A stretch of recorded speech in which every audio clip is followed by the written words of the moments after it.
آیت نمبر 58 58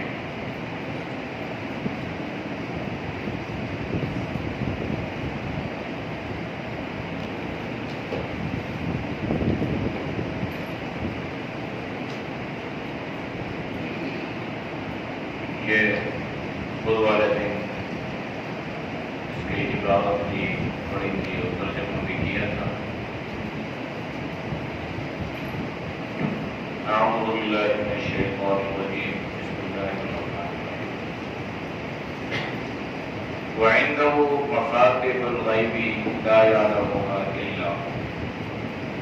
اسی کے پاس ہے غیب کی چابیاں. لا یعلمها کوئی نہیں جانتا الا ہوا مگر وہی جانتا ہے.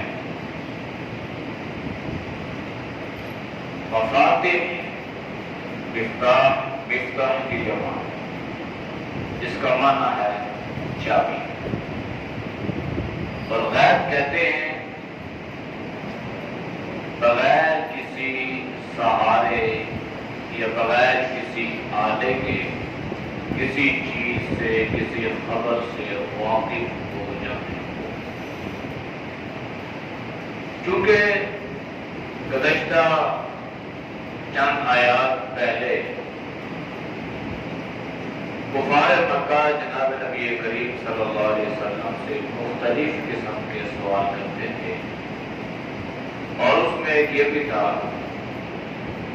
کہ اگر آپ اللہ کے نبی ہیں تو آپ ہمیں اللہ کے خزانوں کی خبر دیجیے تاکہ ہم اللہ کے خزانوں کے مالک بن جائیں.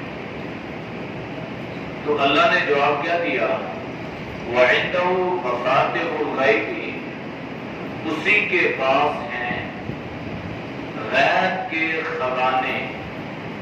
لا یعلمها کوئی نہیں جانتا الا ہوا مگر وہی جانتا.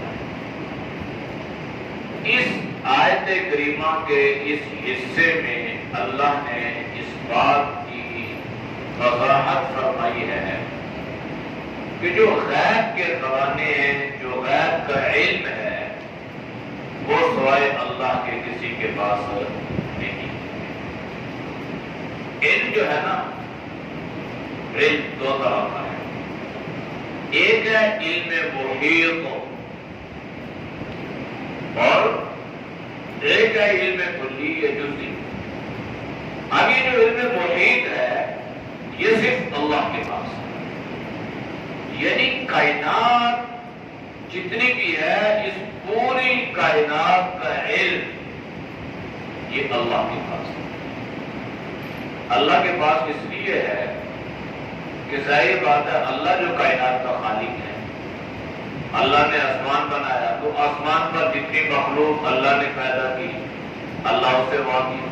اللہ نے زمین بنائی اور زمین پر اللہ نے جتنی مخلوقات کو پیدا کیا اللہ ان کے حالات سے واقف. اسی طرح اللہ نے برف اور بحر پیدا فرمائے، دریا اور جنگل اللہ نے بنائے، تری اور خشکی اللہ نے بنائی. وہاں پر اللہ نے مختلف قسم کی مخلوقات کو آباد فرمایا. ہر مخلوق کی حالت یہ اللہ پر آگاہ ہے، جس کو کہتے ہیں علم محیط، اور یہ صرف اللہ کے پاس ہے. باقی علم جو ہے یہ اللہ نے انبیاء علیہ السلام کو دیا، اور دنیا میں اللہ نے انسان کو عطا کیا. لیکن یہاں پہ جو علم غیب ہے نا، علم غیب، یہ دو، ایک ہے علم اور ایک ہے غیب، یہ صرف اللہ کے پاس ہے. اور جناب نبی کریم صلی اللہ علیہ وسلم کو اللہ نے جن حالات سے آگاہی فرمائی ان کو ہم علم غیب اس لیے نہیں کہتے کہ وہ بدریہ وحی تھے. اور غیب کی تعریف یہ ہے کہ بغیر کسی آلے کے، بغیر کسی ذریعے کے، بغیر کسی وسیلے یا واسطے سے حالات سے آگاہ ہو جانا، یہ ہے غیب. انبیاء علیہ السلام حالات سے آگاہ ہوئے، کس کے ذریعے سے؟ وحی کے ذریعے تو یہ واسطہ کیا بن گیا؟ وحی بن گئی۔ اسی طرح اللہ نے بزرگان دین اولیاء اللہ کو بعض حالات سے آگاہ فرمایا، کس کے ذریعے سے؟ کشف کے ذریعے سے یا الہام کے ذریعے سے۔ تو یہ الہام بھی اور یہ کشف بھی کیا بن گیا؟ ذریعہ بن گیا، یہ واسطہ بن گیا۔ اس لیے ہم اس کو علم غیب نہیں، مطلقاً علم غیب جو ہے یہ اللہ کے پاس ہے، اور یہاں وَعِندَهُ مَفَاتِحُ الْغَیْبِ، غیب کی چابیاں، غیب کا علم، غیب کے خزانے یہ کس کے پاس ہیں؟ اللہ کے پاس ہے۔ اب خزانے جو ہے نا یہ بہت طرح کے، صحت کا خزانہ یہ انسانی جسم سے تعلق رکھتا ہے، میرے اور آپ کے ساتھ۔ اب میں بیمار ہوں، آپ بیمار ہیں، کوئی بھی بیمار ہے، تو کوئی مریض بھی 100% اس بات پر نہیں پہنچ سکتا کہ یہ بیماری اس کو کیوں لگی۔ اب بعض وقت ایسا بھی ہوتا ہے کہ ایک آدمی کوئی سخت غذا کھا لیتا ہے، اس کے پیٹ میں مسئلہ بن گیا، معدے میں مسئلہ بن گیا، دوسرے نے کوئی چیز کھائی اس کو نہیں بنا۔ اسی طرح بعض مریض ایسے بھی ہیں جو اپنی بیماری کے بارے میں کچھ نہ کچھ جانتے ہیں اور انہیں 100% اپنی بیماری کے حالات سے آگاہی نہیں ہوتی۔ تو یہ ایک صحت اللہ نے ہمیں عطا کی ہے، اب اس کی مکمل طور پر جو اس کا علم ہے وہ اللہ کے پاس ہے۔ کیوں بیمار ہوا، کیسے بیمار ہوا، کتنے دن بیمار رہے گا، کہاں سے شفا پائے گا، کیسے صحت ملے گی، کیسے زندگی ملے گی، اللہ نے فرمایا مفاتیح الغیب، یہ غیب کا علم سوائے اللہ کے کوئی اور ہو۔ سورہ لقمان میں اس کی مزید تشریح یوں ہوئی ہے، ان اللہ عنده علم الساعہ۔ 5 چیزیں ایسی ہیں جس کا مطلق علم اللہ کے پاس ہے، علم محیط۔ باقی اللہ نے علم جزئی انسان کو عطا کیا، علم جزئی، اس علم کا کوئی چھوڑا سا حصہ، لیکن وہ بھی علم جو ہے نا وہ کئی چیزوں کا محتاج ہو جاتا ہے۔ جیسے اللہ نے ذکر فرمایا ان اللہ عنده علم الساعہ، 5 چیزیں۔ قیامت کا علم صرف اللہ کے پاس ہے، کوئی اور نہیں جانتا، لیکن اس کی جزیات اللہ نے اپنے حبیب صلی اللہ علیہ وسلم کو عطا فرمائی۔ قیامت آئے گی، کب آئے گی، کیسے آئے گی، حالات کیا پیدا ہوں گے، واقعات کیا ہوں گے، نشانیاں کیا ہوں گے، یہ کس نے بتائی؟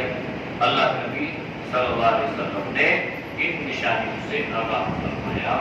لیکن آپ نے بھی اس کا نہیں فرمایا کہ کس صدی میں آئے گی، کس تاریخ میں آئے گی، کس مہینے میں آئے گی، یہ علم اللہ کے سوا کسی اور کے پاس نہیں۔ وَيُنَزِّلُ الْغَيْثَ وَيَعْلَمُ مَا فِي الْأَرْحَامِ، بارش کب اترے گی، کیسے اترے گی، تیز آہستہ۔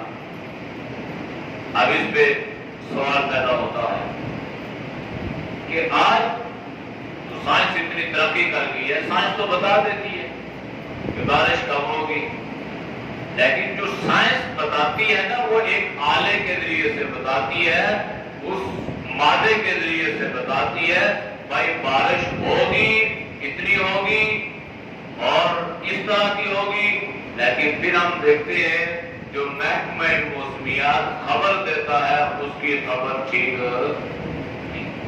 کبھی ایسا بھی ہوتا ہے، اکثر ایسا ہو جاتا ہے، کہتے ہیں یہ تیز بارشیں ہوں گی، پتہ چلتا ہے بارشیں ہوئی نہیں، کہتے ہیں یہ سیلاب آئیں گے اور ایسا ہو جائے گا اور یہ ہو جائے گا، پتہ چلتا ہے وہ تو بالکل کوئی سال نہیں۔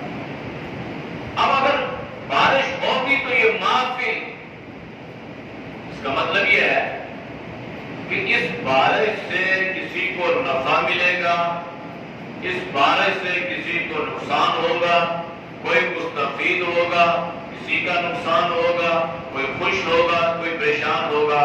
یہ علم محیط اللہ اللہ کے پاس ہے، اس کا علم کسی اور کے پاس ہے۔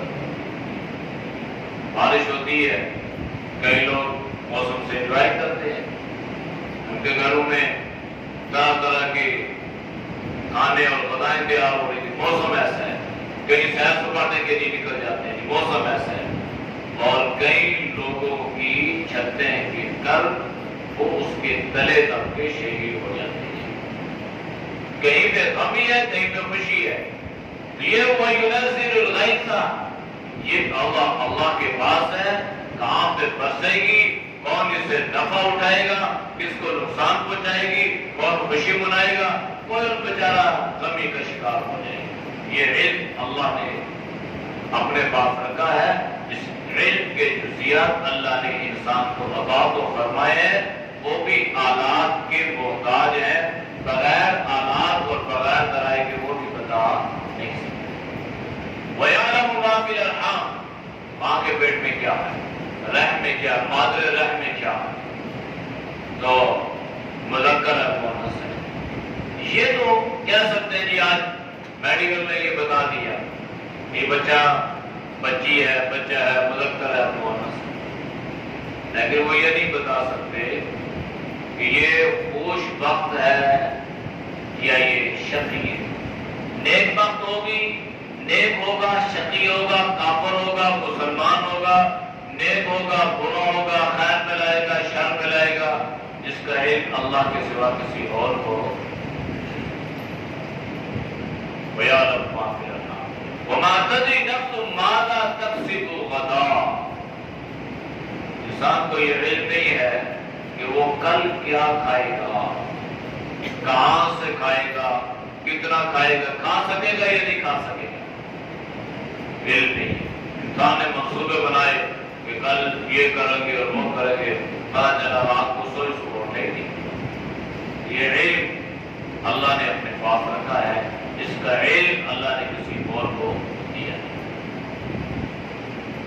وَمَا تَدْرِي نَفْسٌ مَاذَا غَدًا وَمَا تَدْرِي نَفْسٌ بِأَيِّ أَرْضٍ تَمُوتُ، کس زمین پر، کس جگہ، کس حالت میں انسان کی موت آئے گی، یہ علم اللہ کے سوا کسی اور کے پاس ہے۔ بعض مرتبہ یوں بھی ہوتا ہے کہ سائنس بتا دیتی ہے بھئی تیرے اتنے دن ہے، لیکن اس کو اللہ لمبی چوڑی زندگی عطا کر دیتے ہیں۔ بعض مرتبہ اس کا بالکل الٹ ہو جاتا ہے، بالکل ٹھیک ہو بھائی، صحت مند ہو، اب آپ کو ڈسچارج کرنا ہے، گھر جا رہے ہیں، گھر جاتے جاتے ڈسچارج سے ہاتھ میں پکڑے پکڑے وہاں پر اس کی ڈیتھ ہو جاتی ہے۔ اس کا علم کس کے پاس ہے؟ یہ اللہ کے پاس ہے۔ تو مطلقاً علم محیط جو ہے نا، یہ اللہ کے پاس ہے۔ یہ آج کل ایک بڑی بحث چلتی ہے ہمارے مسلمانوں میں، تو ویسے ہی کام کی باتیں تو آتی نہیں ہیں، جن سے ہمارے اعمال متعلق ہے، جو سوال جواب ہو، جو کام ہم نے کرنے ہیں، جن سے ہمارا کوئی تعلق نہیں ہوتا، وہ ہم زیادہ بحث و مباحثے میں پڑ جاتے ہیں۔ تو یہ مسئلہ کہ حضرات انبیاء علیہ السلام علم غیب جانتے ہیں یا نہیں، اور بالخصوص جناب نبی کریم صلی اللہ علیہ وسلم کو علم غیب تھا یا نہیں۔ اس کا جواب یہ ہے کہ علم غیب مطلقاً یہ اللہ کے سوا کوئی اور جانتا نہیں۔ اللہ نے انبیاء علیہ السلام کو بڑا مقام دیا، یعنی بہت مقام اور مرتبہ اللہ نے دیا، لیکن اس کا مطلب ہرگز نہیں ہے کہ اللہ نے ان کو سارا علم میں غیبی عطا کر دیا۔ حضرت ابراہیم اللہ کے خلیل تھے، خلیل اللہ تھے نا، اللہ کا خلیل، اللہ کا دوست، تو آپ نے پچھلے عرصے میں پورا ذوالحجہ میں قربانی کے واقعات حضرت ابراہیم علیہ السلام کا بات ہوئی، تو حضرت ابراہیم کو اللہ نے حکم دیا بھائی اپنے بیٹے کو کیا کرو، حضرت ابراہیم اللہ کے خلیل نبی اپنے بیٹے کو ذبح کرنے کے لیے لے گئے تھے، چھری چلائی یا نہیں چلائی، بیٹے کو لٹایا یا نہیں لٹایا۔ اب سوال یہ پیدا ہوا کہ حضرت ابراہیم خلیل اللہ کو اگر پہلے سے ان باتوں کا علم تھا تو پھر یہ تو امتحان نہ ہوا، یہ امتحان پہلے سے علم تھا کہ میں لے کے جا رہا ہوں بچے کے گلے پہ چھری چلاؤں گا یہ تو کٹے گا نہیں، یہ امتحان نہ ہوا۔ اور اللہ قرآن میں کیا فرما رہا ہے؟ اِنَّ هَٰذَا لَهُوَ الْبَلَاءُ الْمُبِينُ، یہ تو بلا کا امتحان تھا، یہ تو بہت بڑا امتحان تھا۔ تو کیا مطلب؟ یہ امتحان تھا اور امتحان دینے والا سوالات سے واقف ہو۔ اس کا مطلب اللہ نے ان کو یہ علم نہیں دیا تھا۔ نبی اپنی جگہ، خلیل اپنی جگہ، مقام اور مرتبہ ان کا اپنی جگہ پہ، لیکن وہ اس بات سے واقف نہیں تھے کہ گلے پہ چھری چلاؤں گا گلا کٹے گا۔ آپ کو یقین تھا کہ اللہ نے حکم دیا کٹے گا تو کٹ جائے گا، لیکن علم میں تھا کہ نہیں کٹے گا۔ اسی طرح بے شمار انبیاء علیہ السلام کی مثالیں ہیں۔ تو یہ کوئی ایسی چیز نہیں ہے جو انسان کی سمجھ میں نہ آئے یا عقل میں نہ آئے یا جس میں انسان بہت پیسہ مقاصا کرے۔ وَيَعْلَمُ مَا فِي الْبَرِّ وَالْبَحْرِ، اسی طرح اللہ کے علم میں ہے جو چیزیں بر میں اور بحر میں، جو جنگل میں، صحراؤں میں، بیابانوں میں، اور جو سمندروں کے بیڑ میں، دریاؤں میں، ندی نالوں میں، اس میں کیڑے مکوڑے ہیں، اس میں سانپ بچھو ہیں، اس میں موتی ہیرے جواہرات ہیں، اس میں یاقوت زمرد، کیا کیا علم، کیا کا ہیرے، کیا کا، وہ اس کا علم کس کے پاس ہے؟ اللہ کے پاس ہے، اور اللہ جانتا ہے۔ وَمَا تَسْقُطُ مِن وَرَقَةٍ لَا يَعْلَمُهَا إِلَّا يَعْلَمُهَا، کہتے ہیں کہ کوئی ایسا درخت نہیں اور اس درخت پر لگنے والا کوئی پتا ایسا نہیں جو اللہ کے علم میں نہ ہو، جو اللہ کے نوٹس میں نہ ہو۔ اب کتنا درخت ہمارے گھر میں ایک درخت ہو جائے نا، ایک درخت آپ لگائیں، آپ ایک درخت کے پتوں سے واقف ہو۔ اللہ فرما رہا ہے کہ ان درختوں پر لگے ہوئے پتے، اور یہ پتے جب زمین پر گرتے ہیں، گرنے کو بھی جانتا ہوں، اور گرنے سے جو آواز پیدا ہوتی ہے میں اللہ اس کو بھی سنتا ہوں۔ یہ علم اللہ کے پاس ہے۔ وَلَا حَبَّةٍ فِي ظُلُمَاتِ الْأَرْضِ، کوئی دانہ ایسا نہیں، چاہے وہ زمین کے اندھیروں میں ہو، چاہے وہ کھیت کے پیڑ میں ہو، اللہ فرماتا ہے کہ میں ہر دانے کا علم رکھنے والا ہوں۔ ہمارے پاس ایک چھلی آ جائے نا، ایک چھلی، تو ہم اس کے دانے نہیں گر سکتے، نہیں گرتے، گر بھی نہیں سکتے۔ اب یہ دانہ جب ہم زمین میں بوتے ہیں اور ہم اس کو یوں ہی پھینک دیتے ہیں، نہ اس کا خوشہ سیدھا کرتے ہیں، ایسے ہی پھینک دیا۔ اب اللہ کے نظام دیکھیں، اللہ خود اس کو سیدھا کرتا ہے، اور اللہ اس مضبوط مٹی کے سینے کو چیر کے نرم نازک خوشے کو اللہ باہر نکال دیتا ہے۔ پھر ان خوشوں سے اللہ کتنی چھلیاں انسان کو عطا کر دیتا ہے۔ یہ اللہ فرما رہا ہے کہ فی ظلمات الارض، زمین کے اندھیرے میں یہ جتنے دانے ہیں نا، پھینکنے والے کو پتہ نہیں ہے جس کے ہاتھ میں یہ دانے ہیں کتنے دانے ہیں، اللہ کو اس کا علم ہے کہ اس کے ہاتھ میں کتنے دانے ہیں، اور پوری کائنات میں کتنے دانے بوئے جاتے ہیں اور کتنے دانے پھینکنے والے ہیں، اللہ کا ہمارے پوری کائنات کے ذرے ذرے کا علم ہے۔ وَلَا رَطْبٍ وَلَا يَابِسٍ إِلَّا فِي كِتَابٍ مُبِينٍ، کوئی ایسی چیز نہیں ہے جو تر ہو یا خشک ہو، گیلی ہو یا خشک ہو، اور اس کو اللہ نے اپنے علم میں، اپنی کتاب میں نہ لکھا ہو۔ یہ اللہ فرمایا جس کے پاس یہ ہوگا نا، وہ علم ہے، عالم الغیب والشہادہ، وہی غیب کا جاننے والا ہوگا۔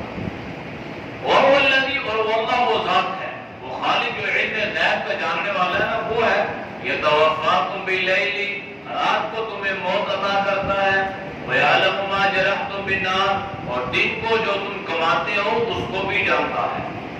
رات کو موت عطا کرنے سے مراد رات کی نیند ہے، اور نیند کو اللہ کے نبی نے اخت الموت قرار دیا، یہ موت کی بہن ہے، نیند موت کی بہن ہے۔ انسان کے اندر اللہ نے دو روحیں رکھی، منطق اسلام میں ایک روح انسانی ہے اور ایک روح حیوانی ہے، اس لیے انسان کو حیوان ناطق کہا جاتا ہے۔ تو اب جب انسان سو گیا نا تو اس کے اندر سے جو روح حیوانی ہے یہ نکل جاتی ہے اور یہ اسی طرح رہتی ہے. روح انسانی جو ہے یہ انسان کے اندر رہتی ہے. اس کو جو شعور رہتا ہے، جو چیز محسوسات میں آتی ہے وہ اس کے اندر رہتی ہے. باقی جو ہے جو روح حیوانی ہے یہ پرواز کر کے نکل گئی. جب انسان کے اندر سے یہ روح انسانی بھی نکل جائے گی تو انسان موت کی آغوش میں چلا جائے. اور کبھی کبھی ایسا بھی ہوا اور اکثر لوگوں کے ساتھ ہوا بھی ہے، جب انسان رات کو سو گیا پھر وہ کبھی اٹھ نہیں سکا، اس کی روح اللہ نے پرواز کر دی. وہ جو نیند تھی وہ نیند ہمیشہ ہمیشہ کی موت میں اللہ نے اس کو تبدیل فرما دیا. تو نیند جو ہے یہ بہت بڑی اللہ کی نعمت ہے. وَجَعَلْنَا نَوْمَكُمْ سُبَاتًا، ہم نے نیند کو تمہارے لیے آرام کی چیز بنایا. اب یہ آرام کس نے رکھا؟ اللہ فرما رہے ہیں. پھر دن کو اللہ نے انسان کی کمائی، نفع ہے، نقصان ہے، خیر ہے، شر ہے، اچھائی ہے، برائی ہے، اس کو اللہ جانتا ہے. ثُمَّ يَبْعَثُكُمْ فِيهِ لِيُقْضَىٰ أَجَلٌ مُّسَمًّى، پھر اللہ تمہیں ساری باتوں کے بعد پھر کیا کرے گا؟ تمہیں اٹھائے گا اور اس اٹھانے کی اللہ نے تمہارے لیے ایک مدت کو مقرر کر دیا ہے. مدت مقررہ سے مراد یہ ہے کہ انسان دنیا میں آیا ہے تو اللہ نے اس کی ایک مدت کو متعین پہلے سے کر دی ہے، لیکن ہمیں اللہ نے اس کا علم نہیں دیا. 60 سال ہے، 70 سال ہے، 50 سال ہے، 40 ہے، 10 دن ہے، 1 دن ہے، 1 سال. یہ علم جس کے پاس ہے اللہ کے پاس. پھر نتیجہ کیا ہوگا؟ ثم الیہ مرجعکم، پھر ہمارا لوٹنا مرجع اللہ کی طرف ہوگا. ثم ینبئکم بما کنتم تعملون، پھر اللہ میں بتائے گا ہاں بھائی یہ کرتے رہے ہو نا دنیا میں، اب یہ جو تم نے بویا تھا اب تم نے وہی چیز کاٹنی ہے. جو بو گے وہی کاٹو گے نا. ایسا تو نہیں ہو سکتا بوئے کچھ اور کاٹے کچھ اور. اب اللہ میں فرمائے گا، کہے گا جو دنیا میں تم کرتے رہے ہو نا اب یہ تم نے دنیا میں کیا ہے، اس کی یا تمہیں جزا کیا سزا ملے گی. اعوذ باللہ من الشیطان الرجیم، بسم اللہ الرحمن الرحیم. وعنده مفاتح الغیب لا يعلمها إلا هو ويعلم ما في البر والبحر وما تسقط من ورقة إلا يعلمها ولا حبة في ظلمات الأرض ولا رطب ولا يابس إلا في كتاب مبين. وهو الذي يتوفاكم بالليل ويعلم ما جرحتم بالنهار ثم يبعثكم فيه ليقضى أجل مسمى ثم إليه مرجعكم ثم ينبئكم